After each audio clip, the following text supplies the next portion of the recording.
Oh my goodness, that's a great question because you would probably get just a handful of people that would be on that list. Vince Gill is one of the most celebrated artists in country music.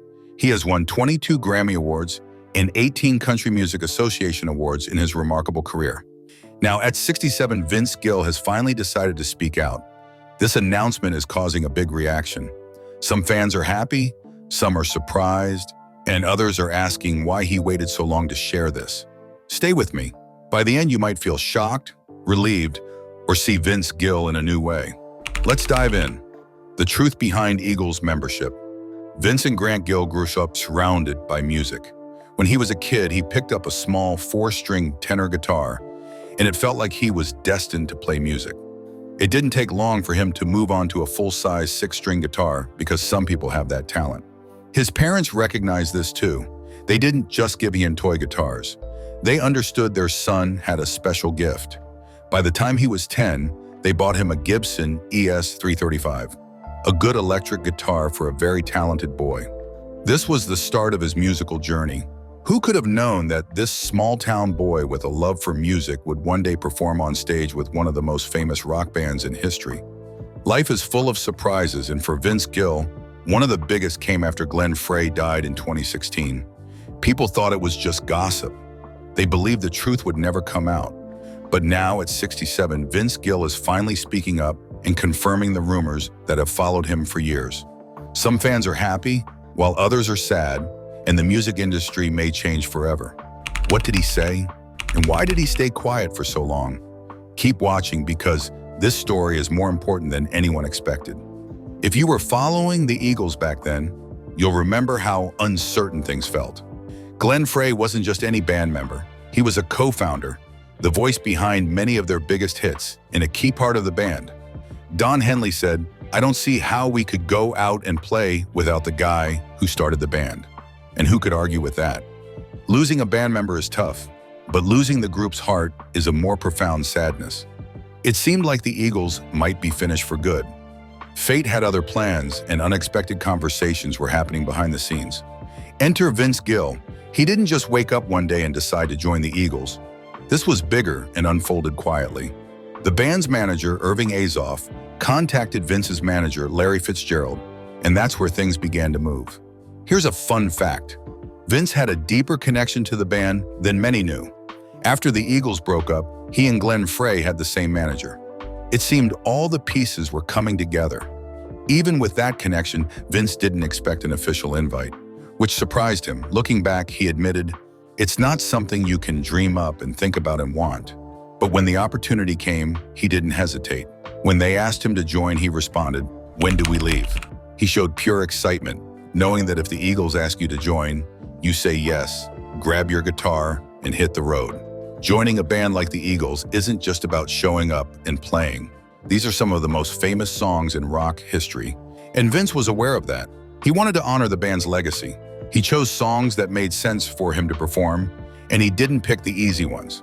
He took on classics like Lion Eyes, New Kid in Town, Take It to the Limit, and Tequila Sunrise, songs that millions of fans cherish. He understood these songs weren't just music, but memories and moments that meant a lot to people. I can't imagine not hearing those songs and not hearing the iconic lines, the iconic backgrounds, everything that made the arranging of those records so great, he explained. So he committed to playing them precisely as they were, sticking to the original arrangements, because he didn't want to take away what made them special. Then there's his relationship with Don Henley.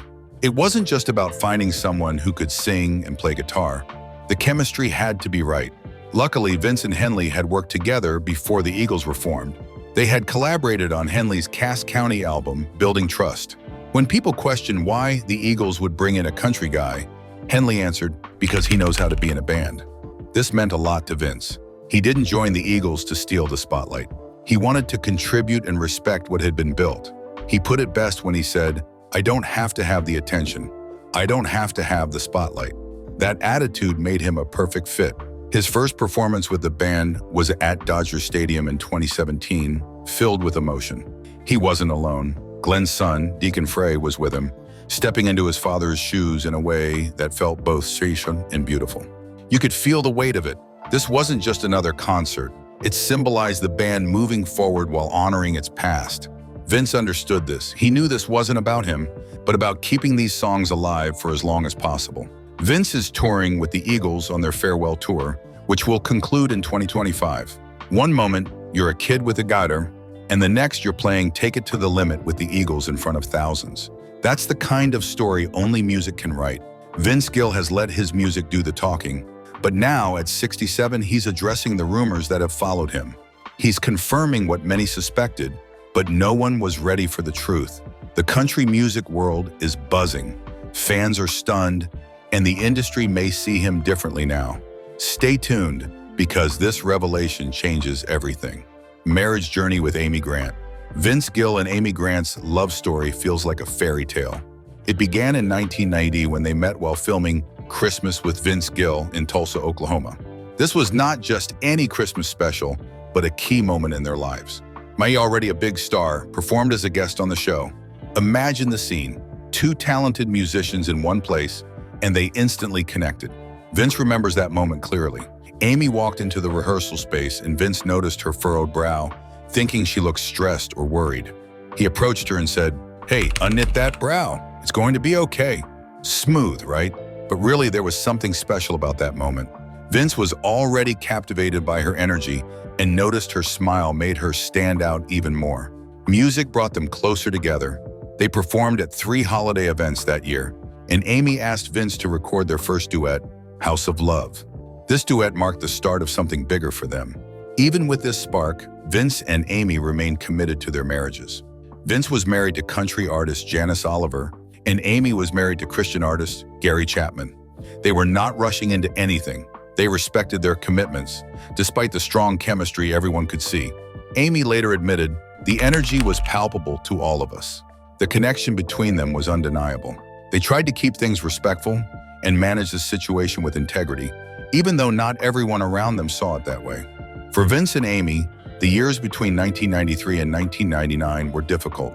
Amy called them those long years for a reason.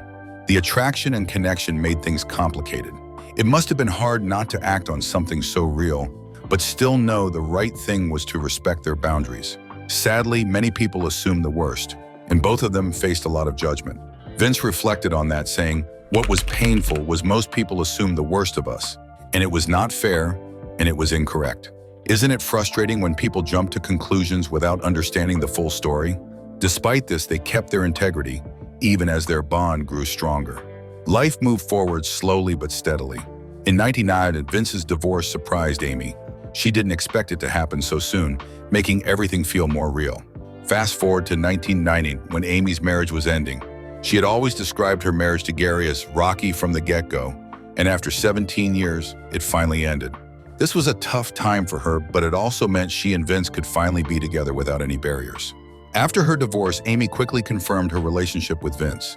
Just 4 months later, they made it official, and this is when their lives truly fell into place. In March 2000, they married in a beautiful outdoor ceremony near Nashville. It was an intimate wedding with about 100 guests, including their children. They didn't rush, they just let the relationship flow naturally, and it worked out. The way Vince and Amy's relationship grew from a Christmas special in 1993 into a lifelong partnership is magical. It shows that sometimes the best things happen when you least expect them, and sometimes you have to be patient and let life take its course. When the time is right, everything falls into place. Few artists have a career as respected as Vince Gill's, but even legends face rumors. Now, at 67, he is finally breaking his silence on what many have speculated for years. The reaction has been strong. Some are shocked, some feel vindicated, and others have more questions than answers. What's the real story? Stay with us to find out. Supporting Amy through health battles. Vince Gill and Amy Grant have faced many challenges in their love story, especially regarding their health.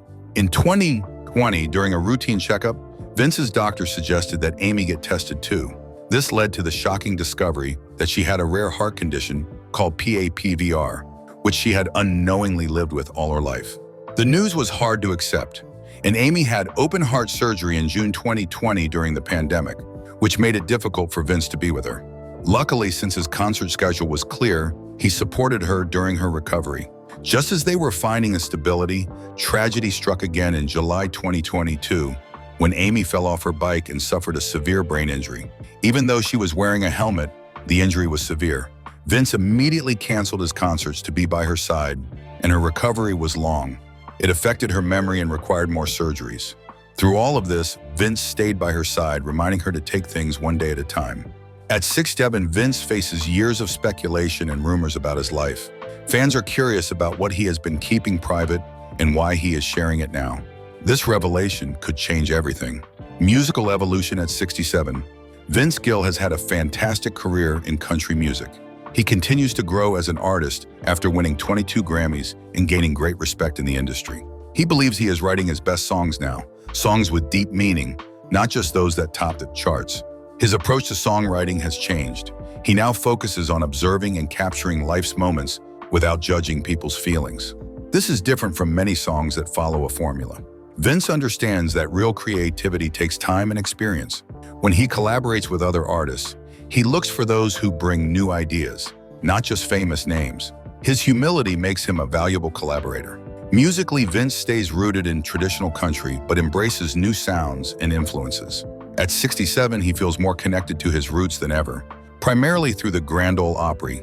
Vince's ability to evolve while staying true to himself makes him a true legend in music. Thanks for watching. If you enjoyed this video, please like, comment, and subscribe for more content. Check out the following video on your screen for more stories.